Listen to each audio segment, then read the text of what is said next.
తెలుగు మిత్రులారా, మోదీ తాత గారు మాటలు మీరు విన్నారు కదా.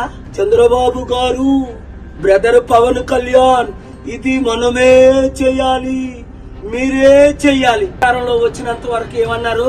స్పెషల్ స్టేటస్ ఇస్తాను, స్మార్ట్ సిటీలు కడతాను, నల్లధనం తీసుకొస్తాను, అందరినీ శాంతిగా ఉంచుతాను, అద్భుతాలు చేస్తాను, డాలర్ రూపాయితో సమానం చేస్తాను, 20 కోట్ల ఉద్యోగాలు 10 సంవత్సరాలు ఇస్తాను. ఆ మాటలన్నీ మర్చిపోయి 2014లో వచ్చినప్పుడు మనకి మట్టి దీపము, ఇప్పుడు వచ్చినప్పుడు పవన్ కళ్యాణ్కి ఆ విక్కీ టాబ్లెట్. అప్పులు మనం చేసి మన రాజధాని కట్టుకోవాలట. ఇప్పటికైనా బుద్ధి వచ్చిందా? మన డబ్బంతా తీసుకెళ్లి గుజరాత్ కి అప్పచెప్తున్న లక్షల కోట్లు. మార్పు రావాలి. మాకు మోదీ వద్దు, మోదీ తొత్తులు వద్దు అన్నవారు అందరూ క్లిక్ చేయండి, వీడియో ఫార్వర్డ్ చేయండి, మార్పు తీసుకురండి.